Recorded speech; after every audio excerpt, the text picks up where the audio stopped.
This is 10 Eyewitness News with Ann Fullwood. I fell back in the door and the bullet started coming through the door.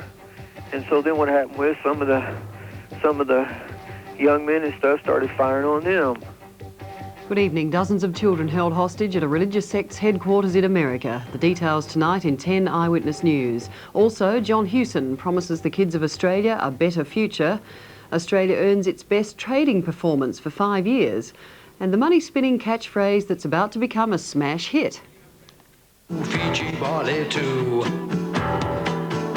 We say no, no way to go. First, the Coalition's vision for Australia, a commitment to restoring full employment and an openness to independent expert advice. These were two of the insights provided today when John Hewson officially launched the Liberal Party's election campaign. Noisy protesters surrounded the entrance of the Wesley Central Mission, venue for the Liberal launch. They vented their spleen at the prospect of a Liberal win. Victorian Premier Jeff Kennett was pelted with cloves of garlic as he arrived. Inside, 5 Australians set the scene, sharing their misery with a hugely sympathetic audience. The last 2 years of my life have been more like a soap opera than they have been real-life story, but unfortunately they have been real life. Liberal organisers deny they were exploiting these people for political purposes. They say they were just telling it as it is. The Liberals promised no new promises in the speech, but there was this new commitment. I personally refuse to accept anything less than full employment. Dr Hewson said there could be nothing more scary than 3 more years of Labor. With his own children looking on, he said our kids deserve a better future. After 10 years, there's one conclusion only we can draw. He's lost the plot, he's got no plan, he's got no answers. Choice of the Central City Mission, none too subtle a reminder of the ravages of the recession. But the latest opinion polls suggest the Liberals may have to do more to assure voters about their tax reforms. But somehow we're going to make this point cut through in this election campaign, and that is that people already pay a lot of tax on things they don't know they pay. GST really ought to be goodbye secret taxes. And he used humour to encourage nervous supporters and try and blunt Labor's GST attack by pointing to existing sales taxes. The soaps tax, the toothpaste tax, the talcum powders tax, the toilet cases tax, the hair combs are taxed, the hair accessories, the hairspray, the deodorants. We haven't even got out of the bathroom yet. One surprise in the speech, 6 prominent Australians, Ita Buttrose and Aboriginal activist Charles Perkins among them, have already agreed to become special advisors to a Prime Minister Hewson. Paul Bongiorno, 10 Eyewitness News. As for Prime Minister Keating's reaction, he said Australia, under a coalition government, would be changed forever by a tax on spending that would cost rather than create jobs. Well, I think someone touched upon the cynicism of the launch at the Wesley Centre. Exploiting people the Liberal Party have not one iota of genuine care about. And not taking the opportunity which Dr Hewson promised us of looking Australians in the eye and telling them why they need this huge monster spending tax dropped on them.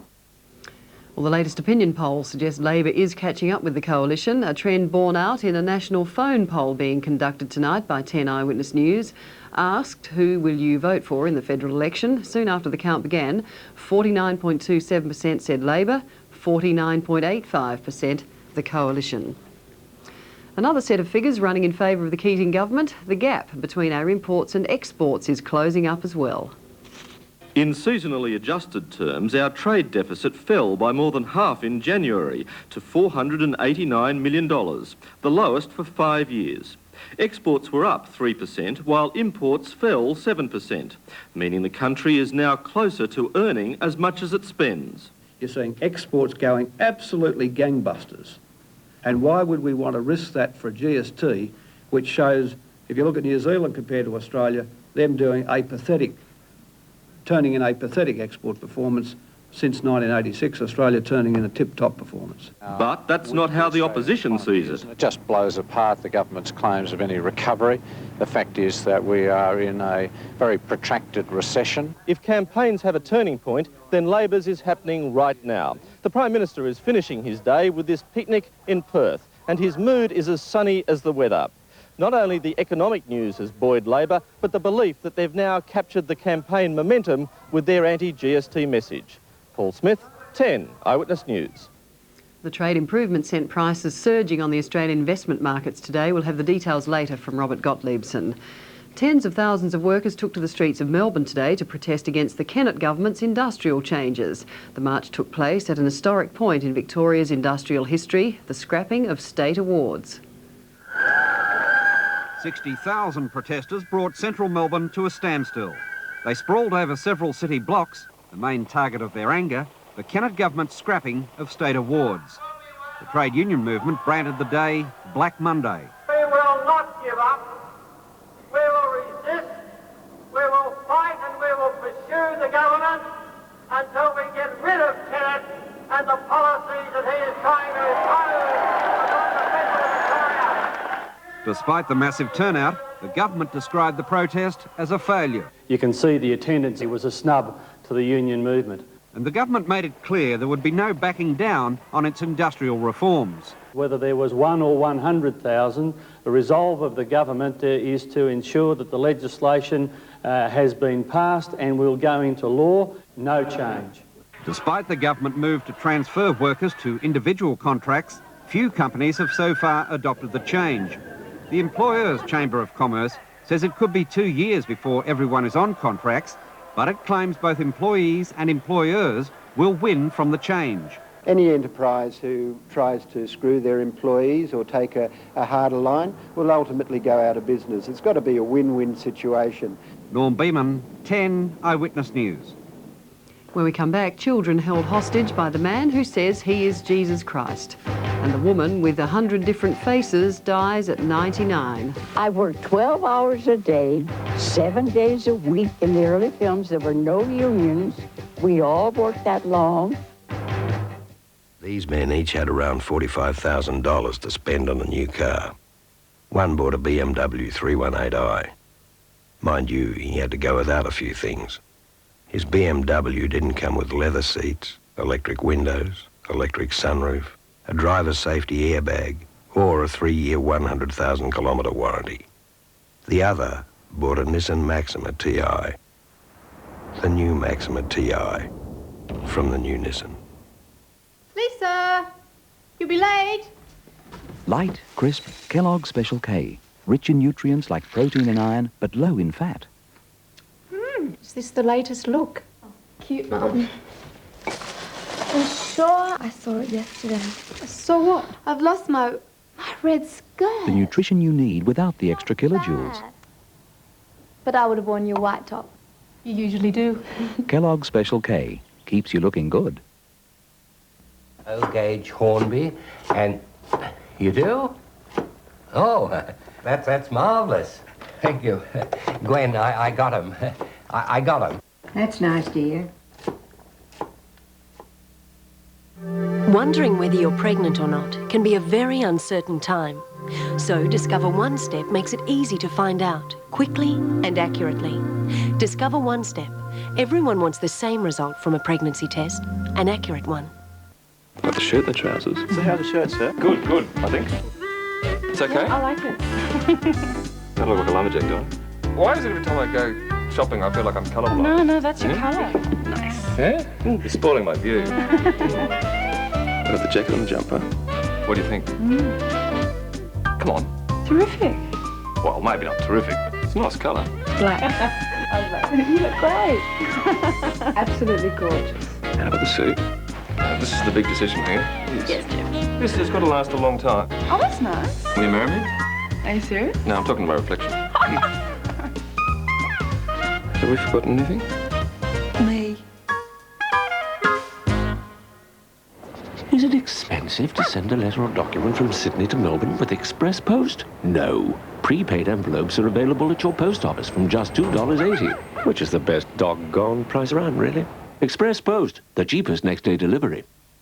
He was a warrior who fought for freedom, a leader who defied authority, and a rebel who surrendered to no one. Daniel Day-Lewis. Stay alive, no matter what occurs. Madeline Stowe, the last of the Mohicans. Tomorrow night on Hinch, Ronald Biggs, an insight into the life of Britain's most wanted villain. I'm happy about the fact that they did get away with it. What is this notorious fugitive doing today? Is he proof that crime does pay? Rules are made to break. Or just a prisoner in paradise? Hinch, weeknights at 7 o'clock on 10. In Liverpool, England, hundreds of people have gathered to pay their respects to the murdered toddler James Bolger. The 2-year-old's body was found on a railway track on February 14th. He'd been beaten to death after he was taken from his mother in a shopping centre. 2 10-year-olds have been charged with his murder. The priest expressed the emotions of all who had come to the church to mourn.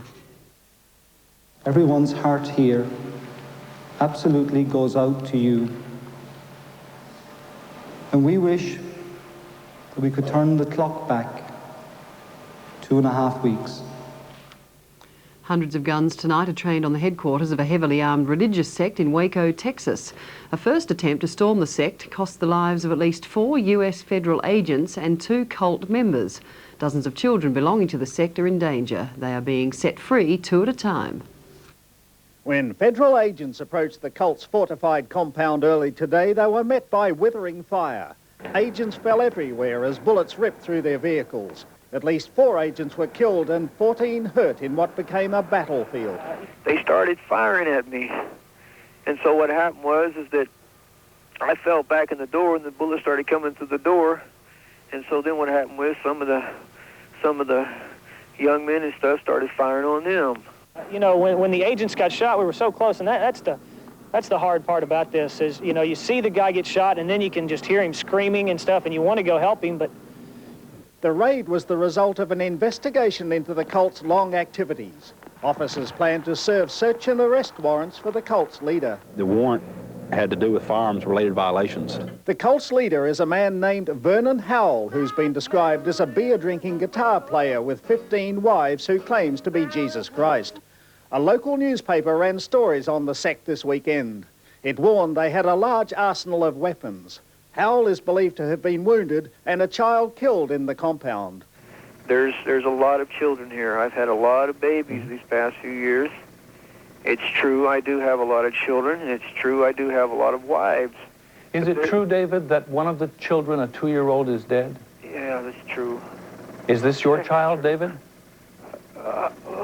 Mr. Korish, is this your child? Look, don't ask me, okay? Sporadic fire came from the compound during the day and military vehicles were brought in. A long standoff has now developed and agents say the cult has given no indication it will give in soon. Ow. Wait a minute. A lot of pain? A little bit. It's starting to wake up. When I first got hit, it didn't hurt, but... Just how severe is the cult leader's wound is not known as the standoff drags on. Ken Bursland, 10 Eyewitness News. In New York, the FBI is looking into possible terrorist and drug links to try to explain the bombing of the World Trade Center. Police have taken 50 phone calls claiming responsibility for the blast that killed 5 people and left 40 in hospital. Many of the calls have come from people angered by the war in the former Yugoslavia. Today, investigators confirmed a bomb did do the damage, and they said it was made of conventional dynamite. Shaken, New York has tightened security at airports and public buildings. In the Balkans, 3 unarmed US Air Force cargo planes have dropped 21 tons of food and medical supplies to villages cut off by Serbian troops. The planes flew under cover of darkness with their lights turned off at times, and they returned safely to their base after a 6-hour mission. There has been no word on the effectiveness of the airdrop. She was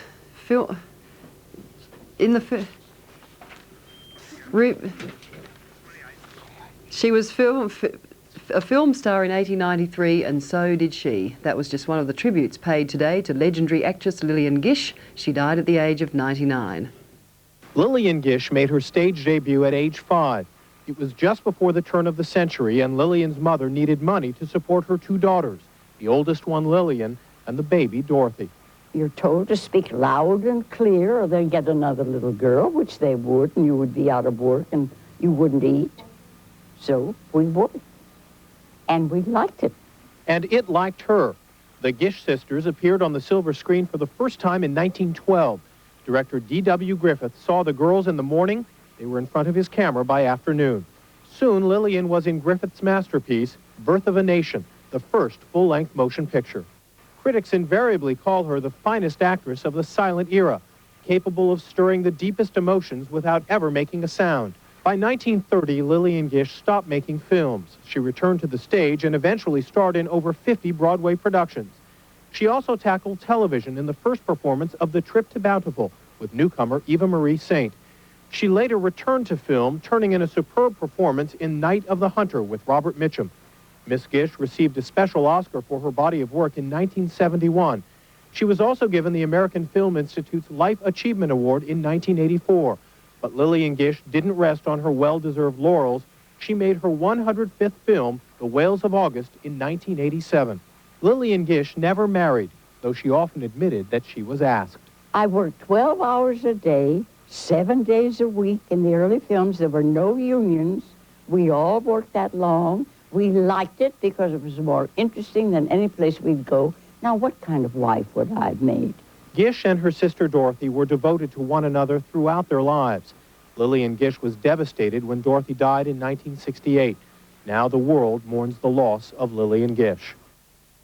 Ahead, Queensland Tourism cashing in on a money spinner, and the going gets tougher at the business end of the cricket season. Both hard games, but it's very good in terms of the Shield final. If we make that, we've got to play well to win it anyway, so. These men each had around $45,000 to spend on a new car. One bought a BMW 318i. Mind you, he had to go without a few things. His BMW didn't come with leather seats, electric windows, electric sunroof, a driver's safety airbag, or a 3-year 100,000-kilometre warranty. The other bought a Nissan Maxima TI. The new Maxima TI from the new Nissan. Hello. Yeah, I was wondering if you fix high-band TV antennas on the weekend. What a magnificent delivery. A what? They're 3 for 3. No, sorry, Matt, I don't know. Bye. What'd he say? Do you have a booster box? I was wondering if you fixed high-band... Did you see that shot? It's right into A couple of the coils are hanging off down the end. What? You don't come out on weekends. Fix high-band TV antennas on the weekend. Can you come down right now? 12 Palm Road, Raglan Beach. Yeah. And what a super finish. Now it's back to the studio. When Australia's biggest importer of handmade Oriental decor went bankrupt, the task of clearing the enormous stockpile began. Starting Saturday, the last remnants will be disposed of by Kadir & Sons under instructions to close the books once and for all. Don't miss these bargains, many below cost and thousands more from Kadir's own stocks. Hurry to Darling Harbour Exhibition Centre. Kadir & Sons, closing the books on an era.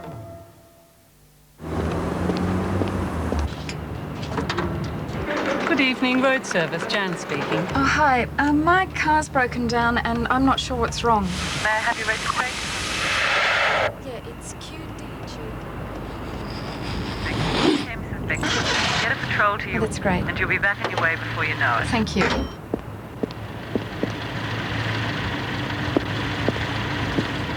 Call NRMA for HELP. He was a warrior who fought for freedom, a leader who defied authority, and a rebel who surrendered to no one. Daniel Day-Lewis. Stay alive, no matter what occurs. Madeline Stowe, the last of the Mohicans. Dr. Kaz is back. What's up, Doc? But this time, he's really up against it. Was he? Well, you're not. You buzzed in so quickly. James and Denise take on the champ. Jeopardy! Take the challenge, 6 o'clock tomorrow on 10.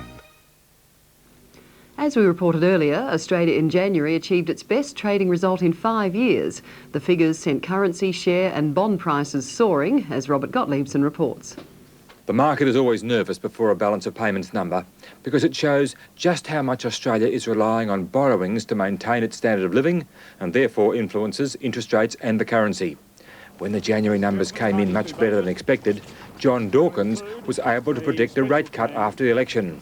So investors rushed the bond market and sent the 10-year bond interest rate down from 8% to 7.75%. Cash rates were also lower. The rate fall didn't stop the Australian dollar advancing above 70 US cents. And investors rushed for the share market, sending the All Ordinaries Index up nearly 30 points or 1.8%, led by BHP, CRA, NAB, Colesmar, Commonwealth Bank and Westpac. Australia has been steadily lifting its exports over the last 2 years, but unfortunately imports have also been rising. The latest fall in imports on a seasonally adjusted basis brings them back to the level of last September. But there are clear indications that if the economy picked up, they'd begin to rise again. On the corporate front, SA Brewing becomes yet another company to record a relatively steady profit in the half year to December 31. The company's beer, Penfolds wine, technology and US packaging operations were down, but appliances and US water heaters did much better. This is Robert Gottliebsen. And on the currency markets tonight, our dollar is hanging on to its latest gains. It's at 70.2 US cents. Against the pound, it's at 49.03 pence and it's on 83 yen. Gold in London is at $328.35 an ounce. The FT100 has dropped marginally in early trade. The Hang Seng today rose about 47 points at the close, while the Nikkei dropped about 74. About to roar up the music charts around the nation, a rock version of the jingle that has sent the cash registers crazy for the Queensland tourism industry. In case you haven't heard it yet, it's called Yo, Way to Go. Fiji Barley too. We say no, no way to go. It might be a controversial cliche, but it's the single, not the jingle, that's about to burst onto the Australian pop charts. The controversial bottom-pinching sexist pictures, censored since the campaign was launched last November, have only added to its success. It's like Mortein, when you're on a good thing, stick to it, and we want to stick to this for many years to come. Holiday bookings for November through February produced the best season ever, a fact that has New South Wales and Victorian tourism industry heads shaking. But now it's the music that's set to incite. The CD will be delivered to radio stations right around the country tonight. You'll see the rock clip on Channel 10's video hits, and apparently cabinet ministers are already singing it. Yo, way to go. Yo, way to go. Eyewitness News. A bit different in Queensland. And in sport, it's Yo, Way to Go Queensland in the Sheffield Shield competition. Their 200-run victory over New South Wales in Brisbane has taken them to the top of the Shield ladder. The Blues were dismissed in their second innings for only 147. Former New South Welshman Greg Rowell taking 5 wickets. Queensland began this match disastrously. Sent in by Phil Emery, wickets crashed, and it seemed the side were heading for yet another Gabba debacle. New South Wales ran through the batting lineup. Queensland all out for 172, but the Maroons fought back. Although New South Wales took first innings points, they were restricted to a lead of only 2 runs. Led by Matthew Hayden with a brilliant 67, Stuart Law, who at last had some luck in his innings of 84, and Captain Dirk Wellham, who batted beautifully for a century, the Blues were set a target of 350 to win. They never got near it. Thanks to Greg Rowell, a former New South Welshman, and Paul Jackson, a former Victorian, the Queenslanders destroyed the Blues, winning this morning by 200 runs. So with 2 matches to go, both away from home, skipper Dirk Wellham is quietly confident of success. Both hard games, but it's very good in terms of the Shield final. If we make that, we've got to play well to win it anyways. Arthur Higgins, 10 Eyewitness News. And in Melbourne, the match between Victoria and Tasmania ended today in a draw after an extraordinary afternoon. The Victorians bowled 6 no balls in the last 2 overs to give Tasmania a chance at victory, which they didn't take up. So Tassie ended at 9 for 217, Ponting 64, Cox got 51 runs. The Australian Football League chief, Ross Oakley, has been reaffirmed as the most powerful man in the AFL. An official report after a 5-month investigation by chartered accountant David Crawford recommends more power for Oakley and the AFL Commission at the expense of clubs. The clubs are expected to approve the report. It recommends that under restructuring, the AFL Commission will dictate policy, Oakley will be the Chief Executive Officer, and the clubs will be under their control. The AFL Board of Directors will be abolished. Ross Oakley says the hard decisions can now be made. I think it's fair to say that the Commission can get on and administer the affairs of the league without fear or favour. Also in the AFL, a victory for players today in their drawn-out contracts battle with their clubs. The Industrial Relations Commission has ruled a dispute does exist between the Players Association and the clubs. This means that the clubs will have to seriously negotiate the players' demands for better pay and conditions. The new talks will begin in the Commission on Thursday. Still to come, the latest on the nation's weather and the latest slip-ups from the world of sport.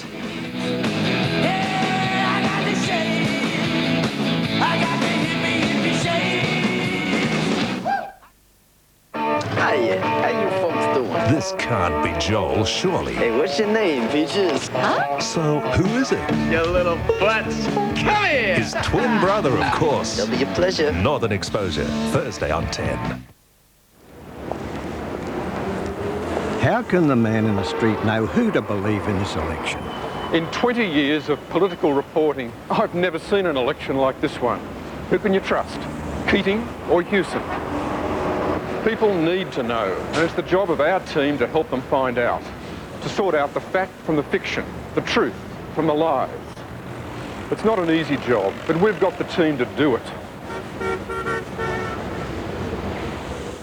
Is it expensive to send a letter or document from Sydney to Melbourne with express post? No. Prepaid envelopes are available at your post office.